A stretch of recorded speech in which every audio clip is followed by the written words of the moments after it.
We're nearly there. I know this place very well and our destination isn't far. Don't be in such a rush, my young student. If you keep pushing and pushing to the finish line, you won't be able to see the beauty that's around you. I heard that. It wouldn't feel so much like going in a circle if you stopped to look around and pay closer attention to everything. Otherwise, you overlook even the greatest treasures that first appear small and unimportant.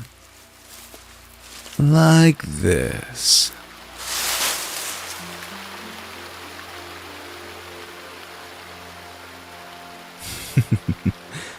Does it look familiar? Does it perhaps remind you of the mural in the main hall? That's exactly my point. Do you think a place can be found by someone living the fast life?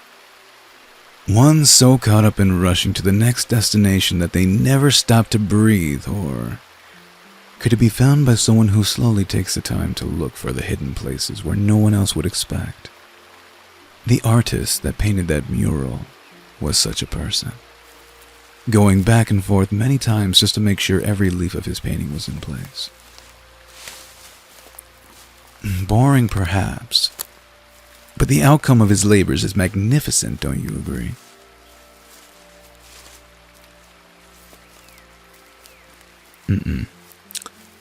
We aren't here for any of those things. There's far more to your training than just strength. We're here because we want to replenish our chi. No.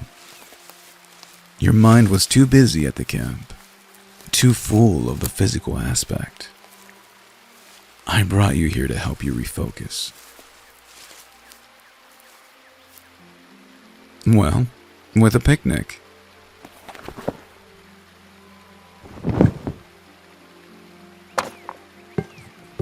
This lesson isn't about getting stronger.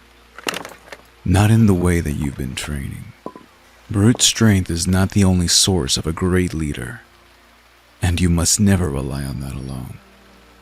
It's also about compassion and understanding the struggle of each and every individual and the soul within them. Some souls have been broken, cast aside, or tortured. It's our job to guide them back to a path of hope in life. Yes, through physical training, but also mental.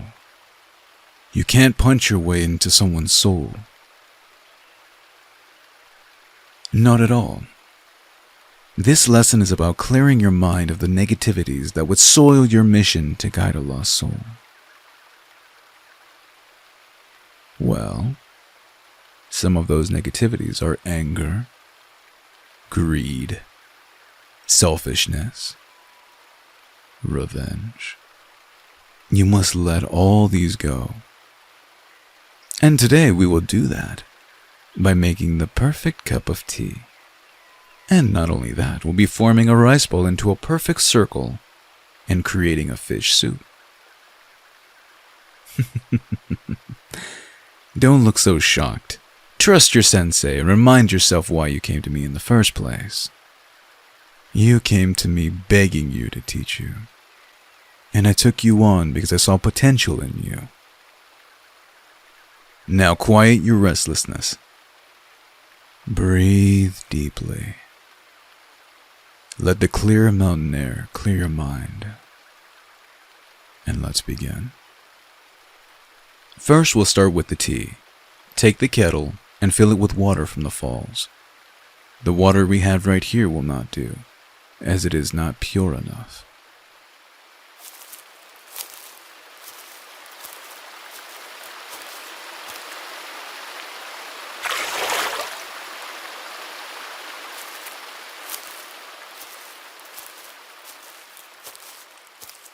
Good. Now build a small fire and place this kettle over it.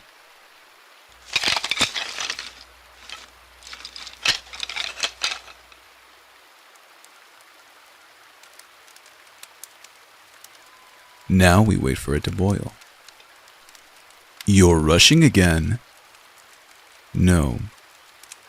We will listen to the heat slowly gather in the bottom of the water, and the sparks crackle in your little fire. Let your mind wander where it will.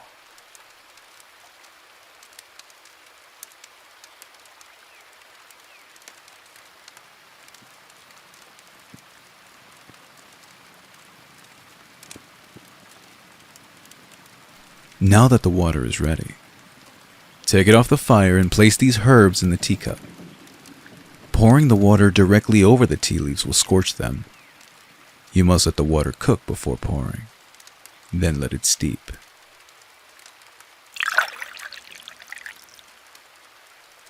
Excellent. You did marvelously. Now the rice ball. I have provided you with 3 ingredients: rice, filling, and seaweed wrap. Think of these 3 as different parts of the person's soul. In a way, yes. You see, when a soul is broken, you must gather up all the pieces and gently form them back together again. Just as you would assemble this rice ball. If you do it too quickly, no slowdown, your rice ball will fall apart. You must take care and handle it gently, feeling it become whole in your hands. This lesson is about clearing your mind and placing things back in order from the chaos you are given or walk into. More or less, just like that. Well done. Lastly, you must learn patience to catch a fish with your bare hands. Hardly impossible. You must remain completely still and wait for them to come to you.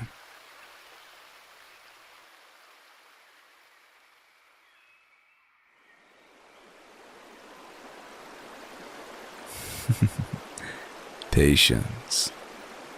You can't live on rice balls alone. Don't focus on your empty stomach. Focus on the water around you, the coolness of your skin. Wait, and soon you'll get your prize. Wise is the leader that waits, listens, and reads the atmosphere around them, as this will reveal many things hidden to others.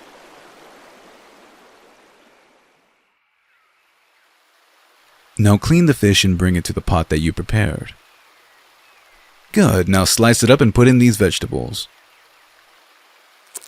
Add in a few spices that I brought with me, and relish in the process. I want you to see how every ingredient has a part to play in creating the end result, the final product. Always remember that the outcome is directly influenced by the process it takes to reach it. Now go on, give it a stir. Now, let's try the fruits of your labors.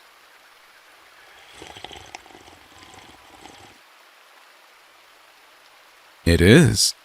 You've done very well. And now you will never go hungry as long as a body of water is nearby. But not to worry. I will teach you other recipes in time. Now that you've opened your mind and filled your stomach, it's time to meditate and gather all that you've learned. Come, sit here with me on this smooth stone in the sun.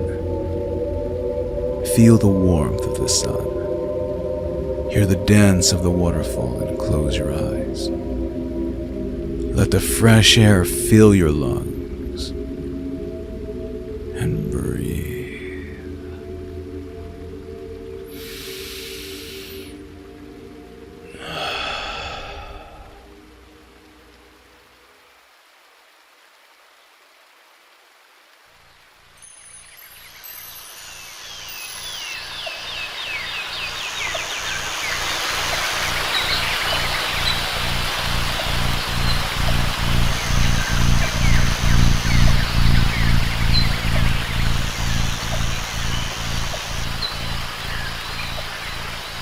Breathe. You can control this. Remember all of our lessons today. Feel it, but don't fight it. Let it flow through you instead of blocking it up in your mind.